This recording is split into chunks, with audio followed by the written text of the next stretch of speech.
एक बार की बात है। एक गांव में रामदास नाम का एक नेक और ईमानदार व्यक्ति रहता था। वह हमेशा जरूरतमंदों की मदद करता, सच्चाई के मार्ग पर चलता और किसी का बुरा नहीं चाहता।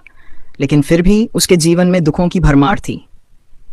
दूसरी ओर उसी गांव में रघुनाथ नाम का एक धूर्त और लालची व्यक्ति था, जो दूसरों को धोखा देकर, छल कपट करके धन कमाता था। आश्चर्य की बात यह थी कि रघुनाथ का जीवन ऐशो आराम से भरा था, जबकि रामदास कठिनाइयों से घिरा रहता था। रामदास के मन में यह सवाल बार बार उठता, मैं सारा जीवन अच्छे कर्म करता हूं, फिर भी मुझे दुख क्यों मिलता है, और रघुनाथ जैसा पापी व्यक्ति सुखी क्यों है। अपनी इस दुविधा को सुलझाने के लिए वह गांव के एक ज्ञानी संत के पास गया और अपनी पीड़ा व्यक्त की। संत मुस्कुराए और बोले, बेटा, मैं तुम्हें इस प्रश्न का उत्तर एक कहानी से दूंगा। संत ने समझाया, एक राजा था जो न्यायप्रिय था, लेकिन उसके राज्य में एक अपराधी था जिसने बहुत सारे पाप किए थे। राजा ने सोचा कि उसे तुरंत कड़ी सजा देनी चाहिए, लेकिन तभी मंत्री ने कहा, महाराज, उसे थोड़ा समय और दे दीजिए, हो सकता है वह अपनी गलतियों को सुधार ले। राजा ने मान लिया और अपराधी को कुछ समय और दिया। दूसरी ओर एक सैनिक था जिसने हमेशा ईमानदारी से राजधर्म निभाया।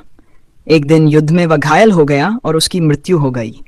लोग सोचने लगे कि जिसने जीवन भर सेवा की उसे मृत्यु मिली और जो अपराधी था उसे समय मिल गया।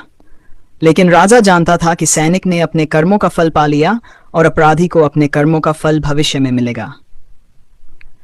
संत ने आगे कहा, रामदास, यह संसार एक कर्म भूमि है। तुम्हारे पिछले जन्मों के कर्म भी तुम्हारे वर्तमान जीवन को प्रभावित करते हैं। अच्छे लोगों को कभी कभी अपने पिछले जन्म के कर्मों का फल भुगतना पड़ता है, जबकि बुरे लोग अपने अच्छे कर्मों का बचा हुआ फल भोग रहे होते हैं। लेकिन न्याय का चक्र कभी रुकता नहीं। जब समय आएगा तो पापी को भी अपने कर्मों का दंड मिलेगा और सच्चे व्यक्ति को उसका उचित फल मिलेगा।